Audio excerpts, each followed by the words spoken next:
que hay una decisión del sistema de que ella vaya presa. ¿La indultaría? Sí. No tiene que haber persecución judicial Para nadie. Comodoro Pi es un cabaret. No se puede construir una Argentina humana Si no desafiamos al poder.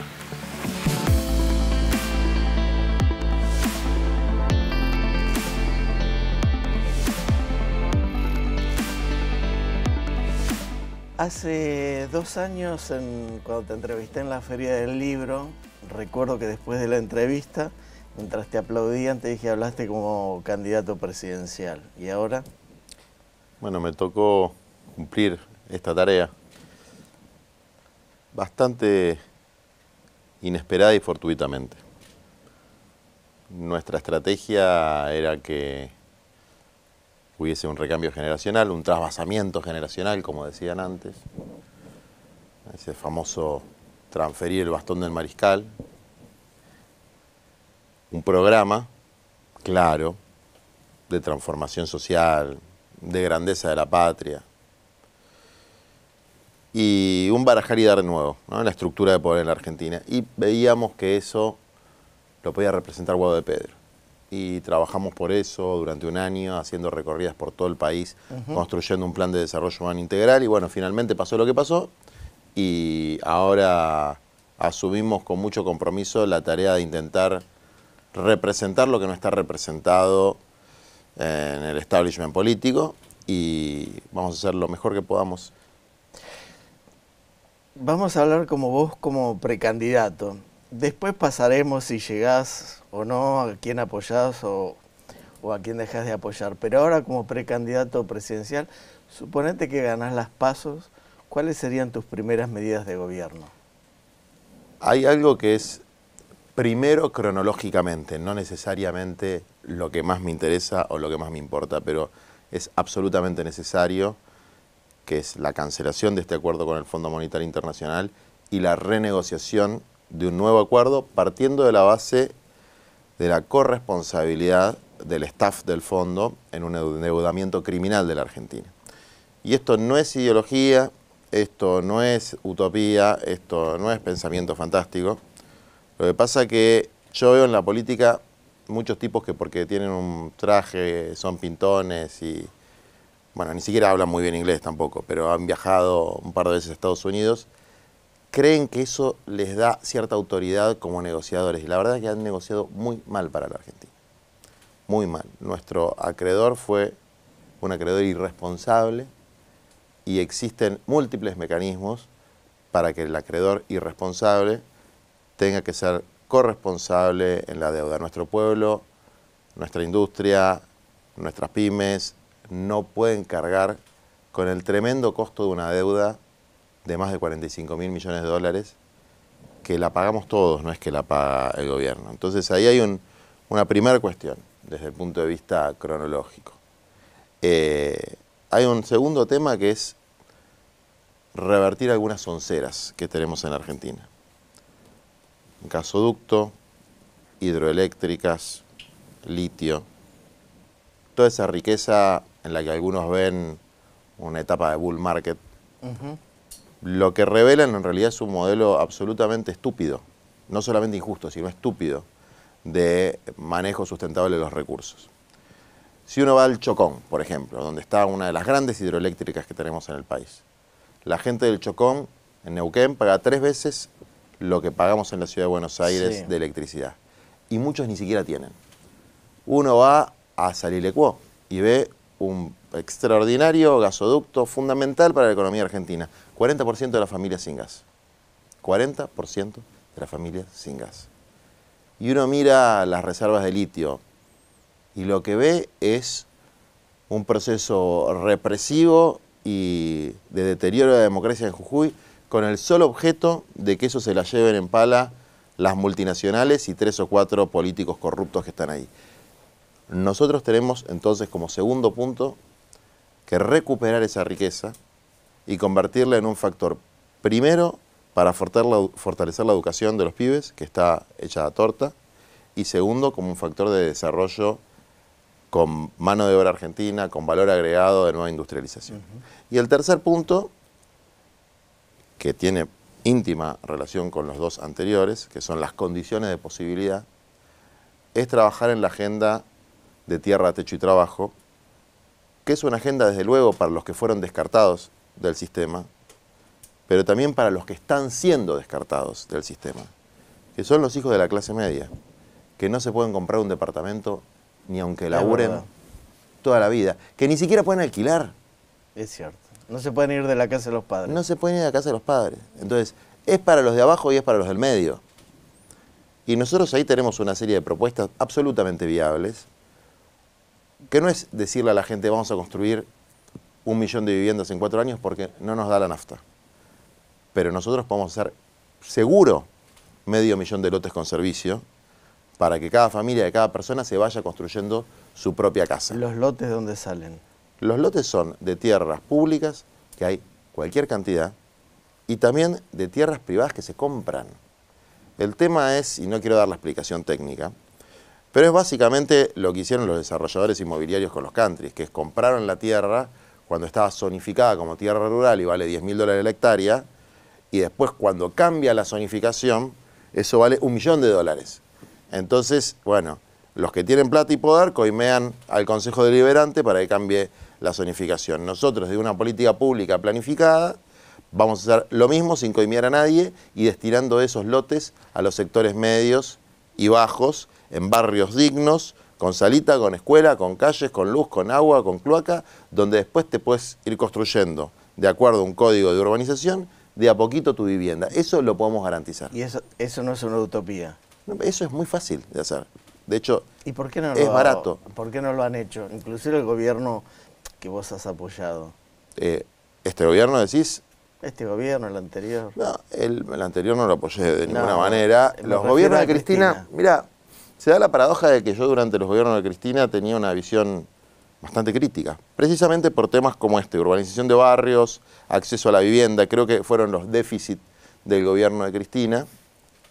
Después ya la encontré a Cristina mirando la foto de Macri del país que había en 2017, 2018. Ahí me reencontré, o me encontré con Cristina, digamos, viendo cuánto peor podían ser las cosas, ¿no? Pero volvamos al tema de los lotes. No, ¿y este gobierno por qué no lo hizo?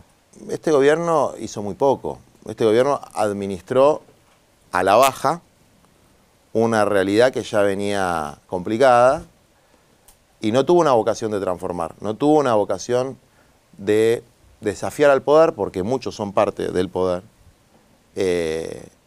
para transformar la Argentina.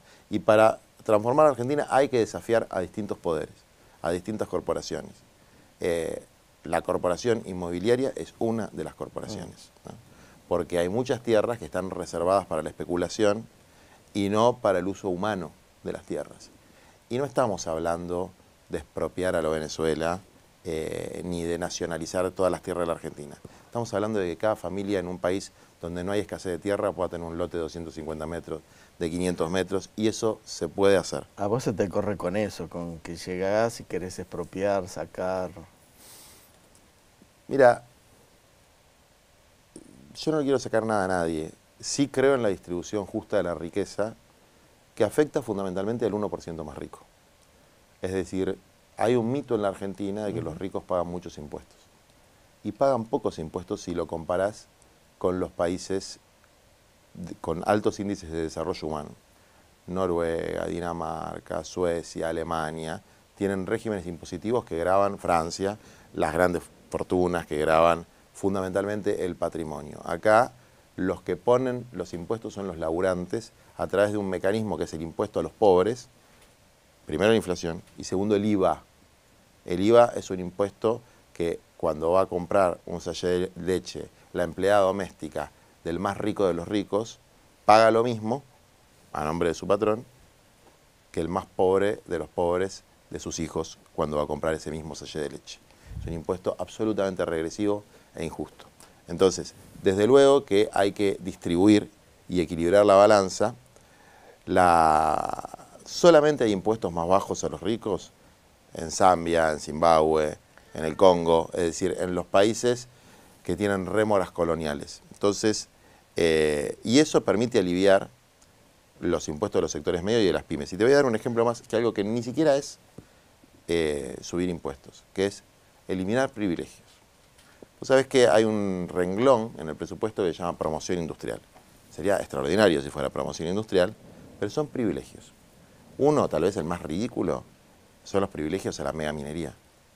Regímenes de exenciones impositivas que nos salen millones y millones.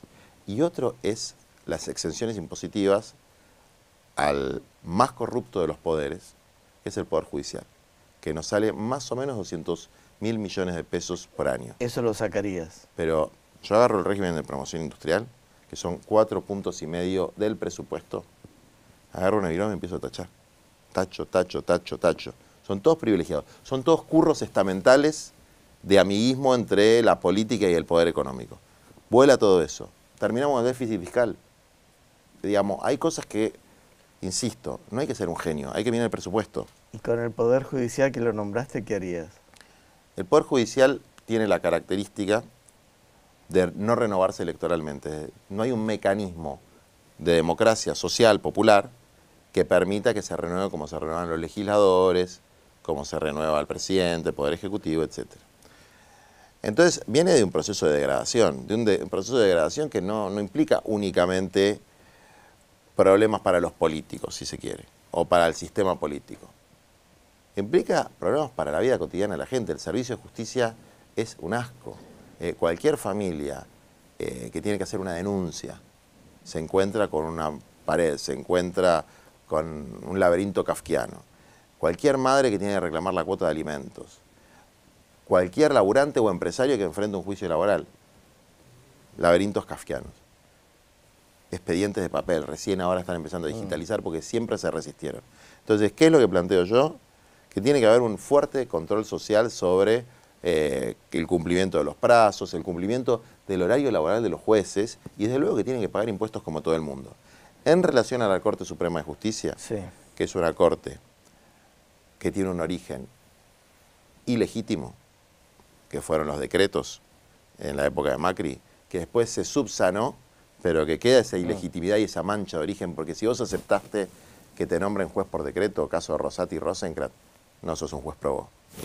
Y que está tan sucia de esa corrupción que se fue ventilando con el administrador, y hay que hacer mucha fuerza por los mecanismos constitucionales que correspondan para poder renovarla por una corte objetiva, una corte prestigiosa y una corte que dé seguridad jurídica no a sus amigos, sino al conjunto de los ciudadanos argentinos. Una corte que fue reconocida por este gobierno también. Sí, y que yo considero que es, insisto con la palabra, delictiva y mafiosa. Dos palabras fuertes para los Una corte delictiva y cortesanos. mafiosa. Delictiva y mafiosa. E ineficiente, ¿no? Además, inepta e ineficiente. Si no te comprendí mal, o para que me profundices un poco esto, puede ser que hayas querido decir como que a los jueces tendrían que ir en una boleta a elecciones también. En Estados Unidos los fiscales son electos en muchos estados, no está... Pero estamos hablando de la Argentina, ¿no? No, pero en la Argentina también tenemos que pensar en los ejemplos constructivos que hay en otros países. Construir nuestro propio modelo nacional pensando en los ejemplos constructivos. La elección... Pero en esto que decís vos, entonces ganarían los jueces que llegue, yo no planteo... el presidente que llega al poder. No. Yo planteo otra cosa. No planteo una elección de los jueces. Creo que en algunos casos la elección de los fiscales es absolutamente necesaria, porque son los representantes del pueblo, ¿no? Los fiscales generales, sobre todo. Los fiscales generales, los más importantes de cada distrito. Pero los jueces tienen que haber otro mecanismo de concurso, porque hoy existe algo que nadie entiende qué quiere decir, que es un engendro llamado Consejo de la Magistratura, que es el centro neurálgico de la rosca mafiosa entre políticos, servicio de inteligencia y empresarios. Pues los jueces no salen de un repollo, no es que los elige el Espíritu Santo. Hay un proceso de selección que es político, que se eligen políticamente, que se los ¿Y reparten. vos cómo cambiarías Bueno, eso? los concursos tienen que ser concursos en serio, Con tienen lo que ser están concursos ahora, transparentes. Con lo que están ahora. No, yo ¿Qué creo haces? que hay que hacer una revisión, una ley especial para revisar la capacidad, la competencia y la trayectoria de cada juez. ¿Y con la Corte qué harías? Hay mecanismos constitucionales de remoción como el juicio político, pero además hay que empezar a crear un nivel de conciencia social sobre la gravedad de que uno de los poderes, que es, insisto, el que permanece en el tiempo, no puede estar teñido por corrupciones, por privilegios y por la penetración de los distintos poderes, sean políticos, económicos, mediáticos. Porque un país que no tiene un poder judicial sólido, que no tiene el rule of law, ¿no? El imperio de la ley, no funciona. Y el imperio de la ley a los que beneficia primero es a los de abajo. Porque los de arriba tienen mucha forma de defenderse esquivando las leyes. Te escuché decir en las últimas horas, o te leí, que el próximo gobierno va por Cristina Fernández de Kirchner. ¿Lo ratificás? Sí, yo creo que más allá del gobierno, que hay una decisión del sistema de que ella vaya presa. Y que no es una decisión que tenga que ver con lo que haya hecho bien, mal o más o menos. Que tiene que ver con que ella sigue siendo un estorbo para la omnipotencia de los famosos 3 o 4 vivos que cuando la Argentina crece se la llevan en pala y cuando no crece descargan su crisis sobre los laburantes, sobre la gente común. ¿Vos sos presidente, la indultás si es condenada? Dudo que ella acepte un indulto, pero... ¿Pero vos la indultarías? Sí. ¿La indultarías? Sí. Es más, yo creo que hay que hacer, ¿cómo decirlo? Acá los problemas que hubo de la famosa grieta fueron problemas políticos. Nadie mató, nadie torturó. No es como en la dictadura que fueron crímenes de lesa humanidad. Y los procesos judiciales que hubo, en general están teñidos por eso. Entonces, de un lado y del otro, creo que hay que decir basta con esto. No tiene que haber persecución judicial para nadie, para ninguno, ni para los macristas, ni para los kirchneristas. No tiene que haber persecución judicial. Entonces, terminemos con la persecución judicial, que va a ser algo que descomprima la crispación por tonteras. Porque vale la pena pelearse por si hay que renacionalizar el litio o no, si hay que renacionalizar las empresas hidroeléctricas o no, si hay que hacer los lotes con servicio o no, si hay que darle un aumento a los trabajadores, que es algo que yo haría, ni bien asumiría, un aumento de suma fija que a plata de hoy sería 45.000 pesos, además del salario social complementario para los trabajadores de la economía popular. Esas peleas valen la pena. Después la pelea de quién es más corrupto, de quién es más malo, de quién es más lindo, de quién es más borracho, son peleas que hay que terminar. ¿Carlos Menem también fue perseguido? Entiendo que hubo un componente político. Mira, Martín Fierro lo dice muy bien. Dice, la justicia es como la faca. Nunca lastima al que la tiene por el mango. Entonces, viste que siempre es cuando está de baja el otro. Sí. ¿No? Entonces, algo raro hay con eso. O sea, cuando uno está arriba, nadie lo persigue. Cuando está abajo, lo persigue.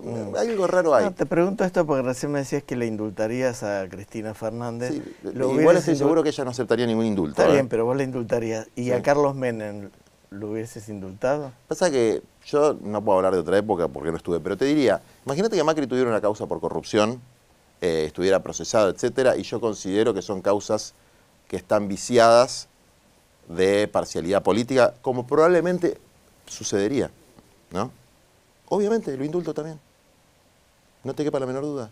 Porque yo quiero combatir con Macri en el terreno de las ideas, no judicializar la política, que es un terreno en el que no opera el derecho, no opera el derecho penal, opera quién tiene mayor capacidad de lobby. Eso yo lo vi, yo conozco Comodoro Pi, soy abogado. Comodoro Pi es un cabaret. Comodoro Pi es casi como te dijera el fondo de Zabaleta donde venden merca. Es un asco. Por ahí pasa toda la peor basofia de la sociedad. Desde la droga, el abuso de poder contra las mujeres, que es tremendo, pero te quedás ahí 3 horas en Comodoro Pi y lo ves, no es que tenés que ser un observador sutil. Y desde luego los jueces que vienen 2 horas al juzgado, como si fueran reyes de la Edad Media y con los bolsillos así cargados de la plata de las coimas. Pero igual tenés diálogo con algunos jueces de Comodoro Pi. Sí, lo cual es raro, ¿no? Es decir, no debería ser. Pero tenés diálogo. Sí, porque defiendo determinados intereses y los defiendo a cara descubierta. Yo soy abogado. Voy a Comodoro Pi y juego con las reglas de Comodoro Pi. Defendiendo intereses que tengo muy claros, que son los intereses de los que están del medio para abajo.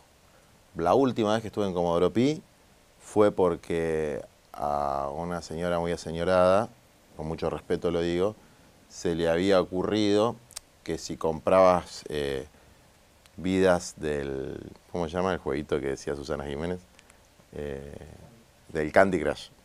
Que si comprabas vidas del Candy Crush y tu hijito compraba vidas del Candy Crush con el celular, era una especie de comprador de dólares. Sí, lo decís por Tolosa Paz. Por lo tanto, había que sacarle el salario social complementario. Es decir, aparte de esto te lo digo porque lo vi en el expediente, conozco el caso, el nene le había sacado el teléfono y había comprado vidas. Hablamos de los planes potenciar trabajo. Sí, y le dieron de baja a un montón de gente. Casi 100.000. Entonces yo fui y peleé por esa gente porque era una injusticia absoluta. No era que le dieron de baja porque no trabajaba o que le dieron de baja porque tenía un departamento. Le dieron de baja por pavadas. Entonces, bueno, fui a hacer eso, no fue bien.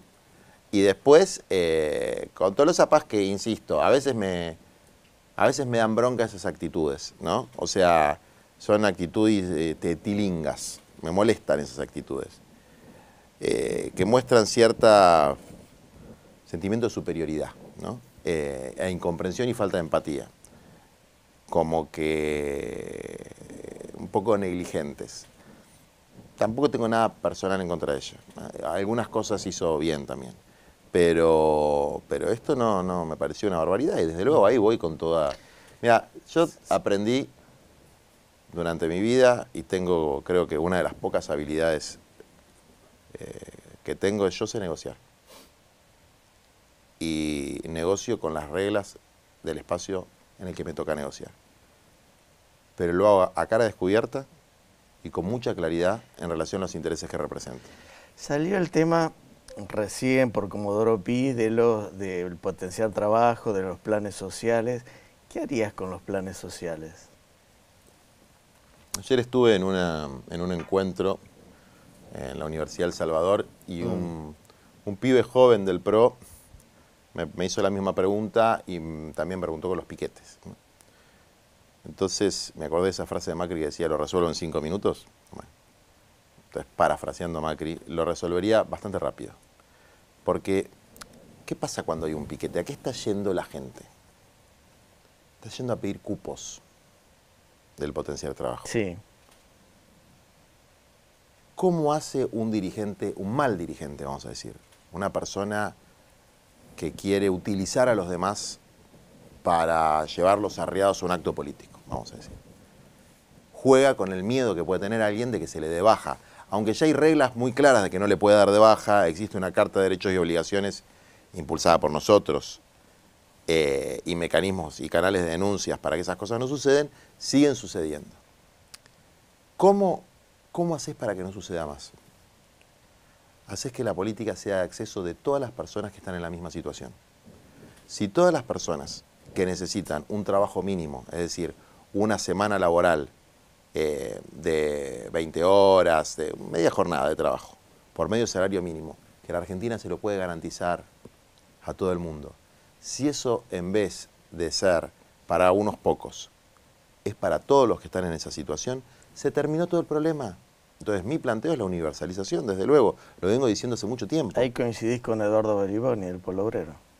Sí, la diferencia por ahí es que nosotros siempre priorizamos esa pelea, la pelea por cupos. Es decir, nosotros planteamos el salario básico universal, presentamos un proyecto de ley y realizamos todo un proceso de lucha por el salario básico universal, que además sería terminar con la indigencia en la Argentina. Porque llegar a pobreza cero es algo de una complejidad económica que requiere tiempo. Pero la Argentina está perfectamente en condiciones de terminar la indigencia, que es que la gente no pueda comer. ¿Quién puede ser tan mala gente de negarle a alguien el derecho a comer? ¿No? Si eso lo podemos resolver en la Argentina. Pensé que me ibas a salir con una respuesta más más fácil decir termino con los planes sociales porque va a haber trabajo para todos. Bueno, es que lo que pasa es que el concepto de planes sociales es una idea que se ha ido imponiendo cuando en realidad lo que hay es un complemento de ingreso. El problema de la Argentina hoy, mira cualquier estadística, no es la falta de trabajo. Hay un nivel de actividad altísimo. Todo el mundo trabaja, lo que pasa es que gana poco. Digamos. Lo que hay hoy en la Argentina es un problema de ingresos y de formalidad. Y hay mucho trabajo en negro. Por eso, tenés la mitad de los trabajadores en la informalidad y por lo tanto con ingresos más bajos que los trabajadores formales. Y de los trabajadores formales, la mitad está bajo la línea de pobreza. O sea, tenés un problema de ingresos en los trabajadores formales y un problema de ingresos y de formalidad en los trabajadores informales. Entonces, el problema de ingresos en los trabajadores informales, aunque uno logre la formalización de sus trabajadores, va a seguir existiendo y hay que complementar esos ingresos, ponerle un piso de ingresos fijo donde la gente no esté desesperada por ganarse el mango para comer. Eso es el salario básico universal. ¿Y de dónde sale el dinero para solventar esto? De 2 renglones que voy a tachar de los llamados regímenes de promoción industrial. Tacho 2 renglones, ya está la plata para promoverlo, para garantizarlo. Es un 1.6 del presupuesto. Y vos tachás esos renglones Sí. y estás tocando intereses poderosos. ¿Qué Bueno, haces? a ver, no se puede construir una Argentina humana si no desafiamos al poder. Si no desafiamos a las castas, a las corporaciones. Es decir, si vos me decís, a ver... Me nombrás casta igual que Milei. Bueno, el concepto de casta, en realidad yo se lo escuché por primera vez a la izquierda española. A Milei ha tenido la capacidad de resignificarlo, pero que existe casta en la política a mí no me cabe la menor duda. A ver, te voy a dar un ejemplo de algo que yo haría y que nosotros ya tenemos un proyecto de ley. Primero que no es tan poca plata como dicen. No es tan poca plata como dicen, pero además es un elemento de ejemplaridad. Y tiene que empezar, no sé también si sería la primera, la segunda o la tercera medida, hay que recortar el 30% de las dietas de diputados, senadores y de director nacional para arriba del Poder Ejecutivo Nacional. Son demasiado altas. Y son unos 8.000 cargos más o menos. Se puede hacer. Es un decreto presidencial para el Poder Ejecutivo y es, creo que una ley, sí, claramente, una ley en el Poder Legislativo, y al Poder Judicial solamente con sacarles esa exención impositiva ridícula que tienen, lo resolvemos. ¿Y con las jubilaciones de privilegio de los presidentes? Mira, no lo tengo estudiado el tema, pero en principio no estoy de acuerdo. ¿No estás de acuerdo que...? No, con que haya jubilaciones tan altas. Que haya tantos regímenes especiales para poca gente de privilegio. No estoy de acuerdo. Porque Cristina Fernández gana varios millones. No estoy de acuerdo. ¿Qué crees que te diga? No estoy de acuerdo. Entiendo que ella dona una parte considerable y que está a derecho. ¿Tá? Que está a derecho. Sí. Ahora, que sea legal no quiere decir que yo esté de acuerdo. También es legal la exención impositiva de los jueces, si se la vota el Congreso todos los años. ¿Y entonces qué harías con la presión de las corporaciones que vas tachando en la lista? Tampoco creo que sean tan poderosos. Creo que lo que pasa es que saben untar las manos correctas. Untar, que es coimear. Sí. Sí. ¿Y conoces muchos empresarios, coimeadores? Sí, algunos conozco. ¿Y los vas a denunciar? Sí. ¿Ahora o cuando seas presidente? Cuando tenga el poder suficiente para que esas denuncias sean efectivas. Denunciarlos, pero más que... Mirá, lo más importante no es denunciarlos. Lo más importante es terminar con las prácticas. Es como Comodoro Pi. Es una estructura de poder. Esa estructura de poder es una estructura corrupta de poder. Y más allá de pelearte con sultanito, menganito, porque si no parece que es un tema personal. Bonadío, que bueno, que en paz descanse, digamos, era un mafioso. Stornelli es un mafioso. Hay un montón de mafiosos, pero el problema es la mafiosidad de la estructura en general. Entonces, parafaseando a Milei, metafóricamente, hay que meter una bomba, sacar a toda la gente, tirar el edificio de Comodoro Pi y armar uno todo de nuevo. Todo de nuevo. Hay que hacer todo de nuevo con eso. Eso hay que hacerlo de nuevo. Funciona todo mal. Pero eso no es fácil, no se hace un día para otro. No, con 4 años lo puedes hacer.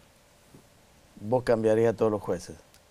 una parte importante a través de un procedimiento, pero aparte va a ser fácil, porque vos haces un procedimiento transparente que te muestre, ni siquiera tenés que hablar de corrupción, los plazos, la cantidad de causas, y vos ves la cantidad de causas que tramitó la Corte Suprema de Justicia, son ridículas. Sí. Sí. Decime 140% de inflación. Juan Grabois, ¿cómo la baja? Bueno, creo que están los elementos clásicos de la teoría ortodoxa que dicen que hay un problema de déficit y hay un problema de emisión y hay un problema monetario. Estoy de acuerdo con los tres planteos de los economistas ortodoxos. El déficit se termina recaudando mejor y eliminando privilegios, no recortando derechos sociales. La emisión es un problema de nuestra moneda. El problema monetario y el problema de la emisión van en paralelo. Es lo mismo del problema del dólar.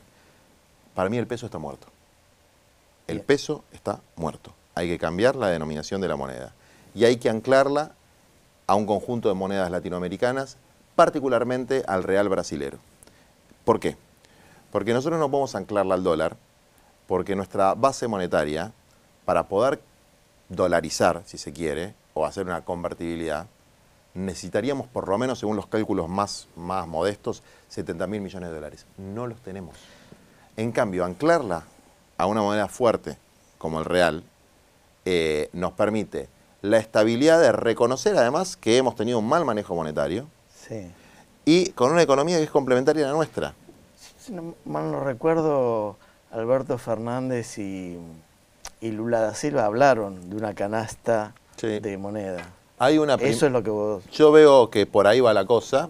Hay un primer paso que es el sistema de intercambio comercial, que hoy nosotros le vendemos a Brasil en dólares y ellos nos venden a nosotros en dólares. Es una estupidez.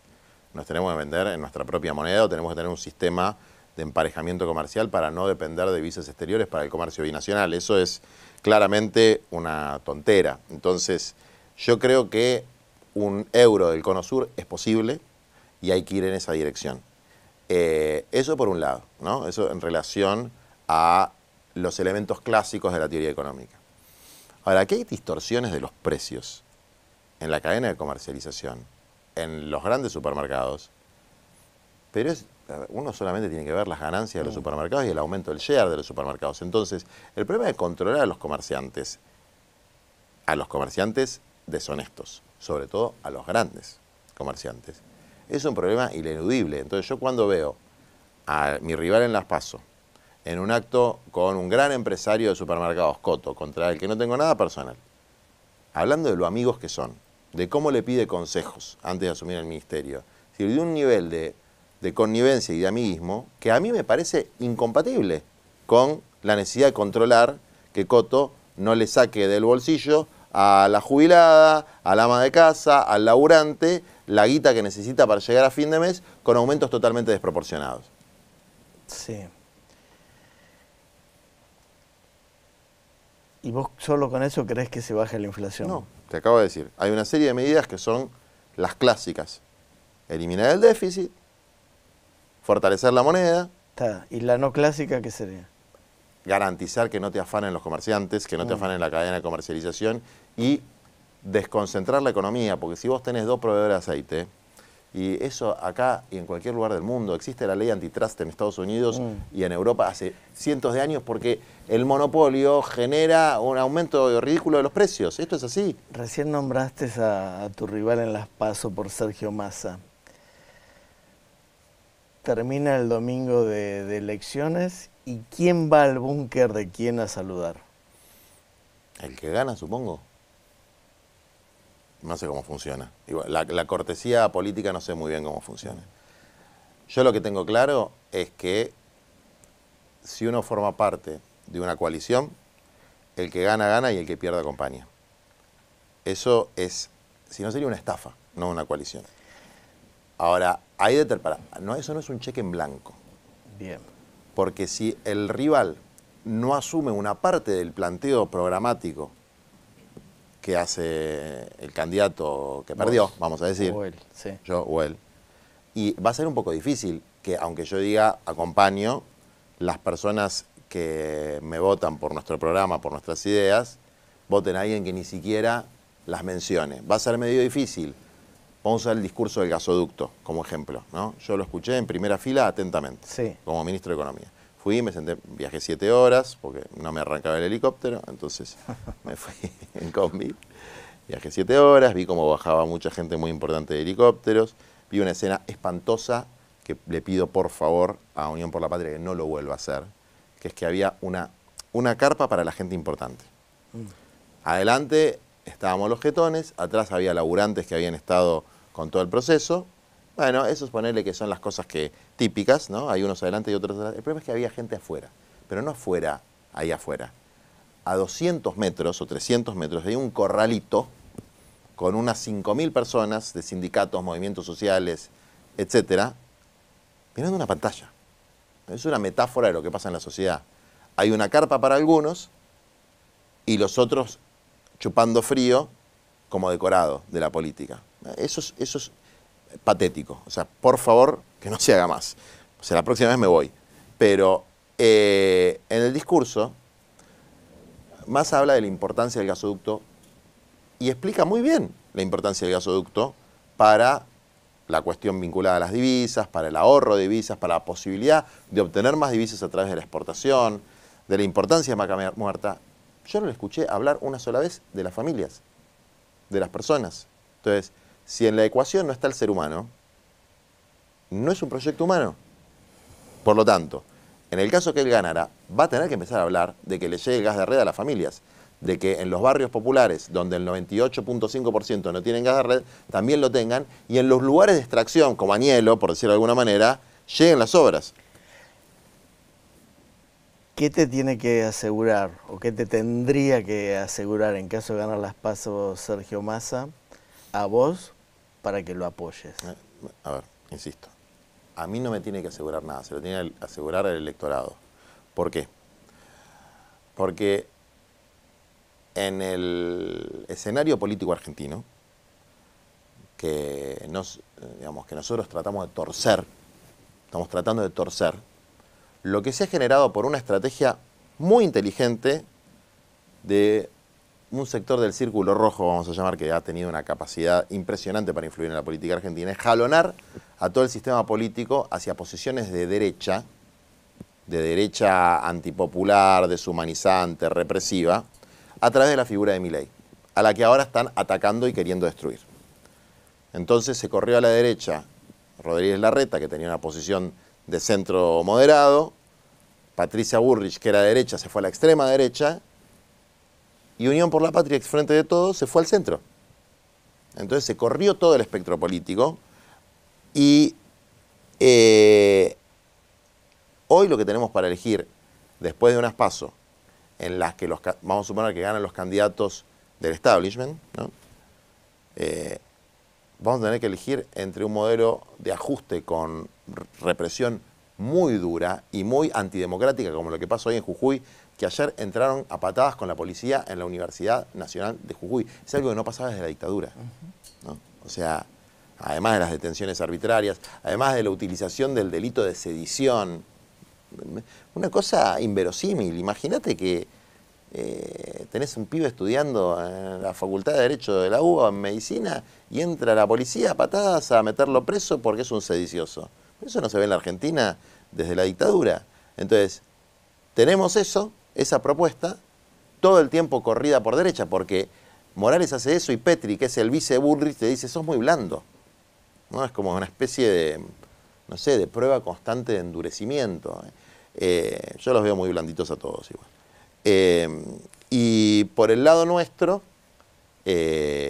tenés un planteo donde es el hombre y sus circunstancias, como decía Ortega y Gasset. Es decir, no es Massa haciendo lo que él por ahí quisiera hacer, sino condicionado en el marco de una coalición que defiende los derechos humanos, por lo menos como un valor importante en la vida argentina. Entonces, en ese sentido, yo tengo muy clara mi pertenencia a esta coalición, como una delimitación de eso deshumanizante. Ahora, yo creo que hay muchos desencantados en lo que era el Frente de Todos, actual Unión por la Patria, con que sea Massa el candidato a presidente, y que esos desencantados, dentro de los que me cuento, no todos van a votar mansamente después de las PASO si no hay una perspectiva programática donde no haya excluidos, donde no haya descarte y donde esté el ser humano y la soberanía nacional adentro. Y en las PASO a vos, ¿quién te vota? No sé, no tengo claro. Yo por lo que percibo, lo que me dicen y alguna cosa que me llega, porque en las encuestas mucho no creo, nosotros tenemos un voto fuerte en los sectores populares, pero también tenemos un nivel de conocimiento menor. Es decir, los que nos conocen en los sectores populares nos votan, pero no nos conoce tanta gente. Y tenemos un voto fuerte en la clase media profesional, digamos, en los estratos culturales más altos y en los estratos socioeconómicos más bajos. ¿No te gusta? No sé si la pregunta es, o la palabra es la adecuada, digo, pero ¿no te gustaría que haya una manifestación más pública y más fuerte de tus compañeros de ruta de los movimientos populares apoyándote? Emilio Pérsico, por ejemplo, para que lo haga público y fuerte, digo. Te puedo asegurar que de los movimientos y de sus dirigentes recibo un apoyo muy lindo, muy constante y en muchos casos público. Después está las tácticas de los dirigentes que... Pero yo lo escuché a Honorato, Sí. lo escuché al Gringo Castro apoyarte, sí, pero no lo escuché a Pérsico públicamente apoyarte. ¿Viste que te hablé de la cuestión generacional? Sí. Hay un elemento generacional. Hay un elemento generacional. Hay un elemento generacional porque también es cierto, y hasta puede ser parte de la sabiduría de la naturaleza, que a determinada edad te volvés más conservador. Y parte de la dialéctica de la sociedad es que los que somos un poco más jóvenes empujemos las transformaciones. Creo que eso es natural. Entonces, a mí me gusta mucho más que me apoyen la gente de mi generación y de los que vienen detrás, que tener el apoyo de dirigentes a los que respeto y en algunos casos quiero mucho, pero que pertenecen a otras historias. Sí. Igual el Gringo Castro tiene más o menos la edad de Pers, ¿no? Es más joven. Es mucho más joven. Bueno. Es un tipo formado en la etapa democrática, digamos. Los otros líderes son líderes que pasaron por la dictadura. Pérsico pasó por Montonero también. Bueno, y otros dirigentes que pasaron por...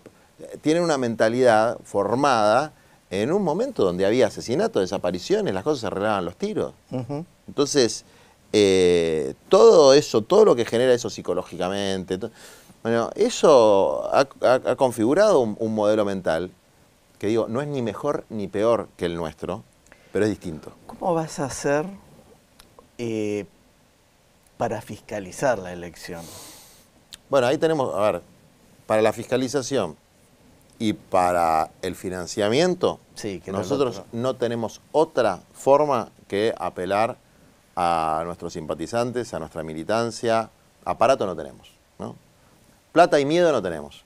Lo del miedo está bárbaro porque con miedo no se puede luchar, no se puede conseguir nada importante, pero no tener un mango en una elección donde tenés a todo el poder en contra y es medio complicado. Entonces nosotros tenemos una estrategia de lo que llaman ahora crowdfunding, vamos a ver cómo nos va y está el financiamiento oficial que por lo menos te sirve para imprimir boletas y meter un poco de propaganda y están los spots, qué sé yo, y tenemos un equipo recontra militante y muy profesional al mismo tiempo de producción de contenido y nosotros queremos darle a la campaña además contenido. Es decir, si vos ves nuestro spot y ves el spot de mi rival en la interna, uno apela a una serie de identificaciones visuales y el otro habla de ser fieles a nuestra historia. Nosotros tenemos una historia, nosotros queremos construir una Argentina humana, esa Argentina humana tiene un contenido que es la tierra, el techo y el trabajo, cada uno de esos tiene un programa específico a desarrollar en 4 años, queremos dar un debate de agenda. Sí.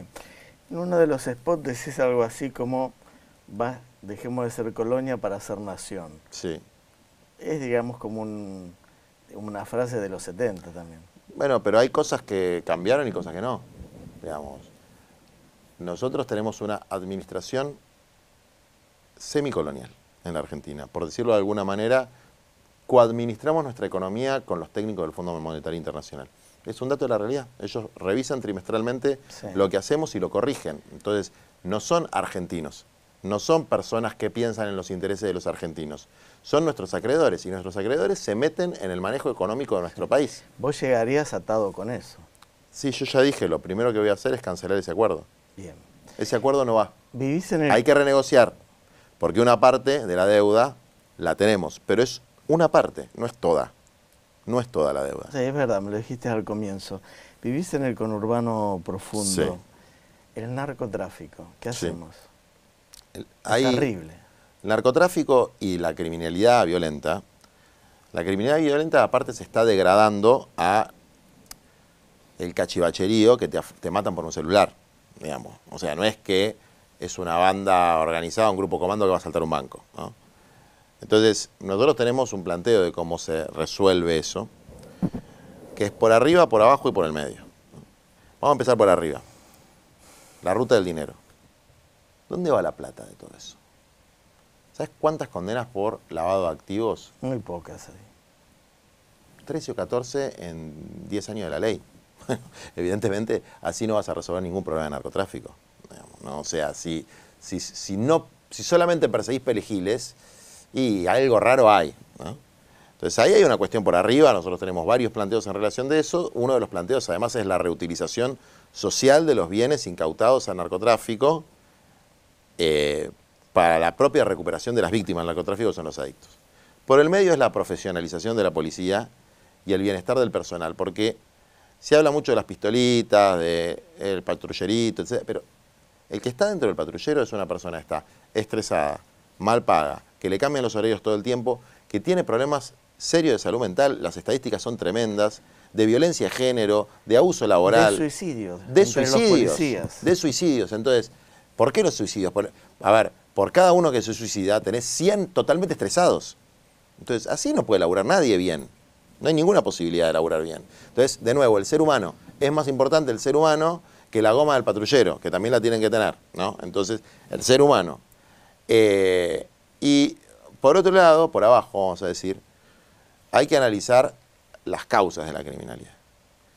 La primera correlación, yo hice un posgrado en psicología criminal porque es un tema que me apasiona y además porque las víctimas principales de los delitos violentos son los laburantes, la clase media y los pobres.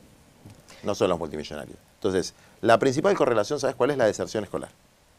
Si vos lográs que los pibes estén en la escuela, baja la criminalidad. La segunda es la reincidencia, porque son todos metebalas, todos quieren meter presos, pero los presos en algún momento salen. Y si salen peor de como entraron, y vos no los puedes abrazar con un trabajo cooperativo, reinciden y generan más delito. Nosotros hicimos una experiencia con más de 3.000 personas, mujeres y hombres, de cooperativizarlos y darles laburo, no hay reincidencia. Venimos laburando un proyecto conjunto con los espartanos que les enseñan rugby en las cárceles. Cuando vos tenés un trayecto de esas características, resolvés de una manera humana e inteligente un problema que otros dicen que resuelven a los tiros y nunca resuelven. Hace unos días Daniel Haddad dio una entrevista a Lucas Morando e hizo mención a que cuando él fue a entrevistar al Papa, Francisco le habló bien de vos. Y eso lo hizo público Haddad. ¿Cuál es tu relación con su santidad? Bueno, si vos me seguís, vos sabés que yo de eso no hablo, porque se usa para Me lo dijiste perjudicarlo. varias veces. Y mucho menos ahora que estoy en campaña.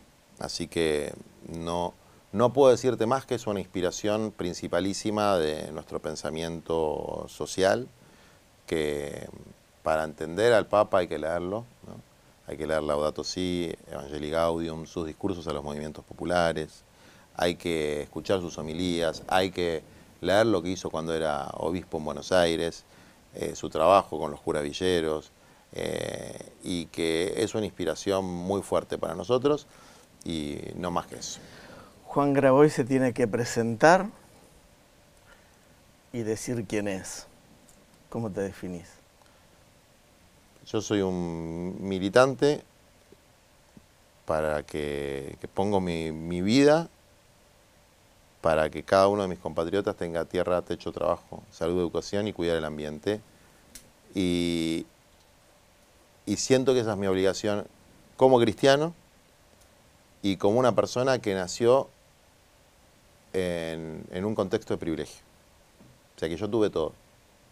Que tuve todo para educarme, para crecer, para jugar, para estudiar. Pude estudiar 3 carreras universitarias, tuve todo. Y no creo que haya sido mérito mío tenerlo. Creo que hubo circunstancias absolutamente fortuitas que a mí me pusieron en una posición, y a un chico que nació el mismo día que yo en una villa lo puso en una situación totalmente distinta. Y que mi obligación cristiana, porque lo dice el Evangelio, y mi obligación como parte de la tradición nacional y popular es revertir esa injusticia. Gracias, Juan. No, a vos.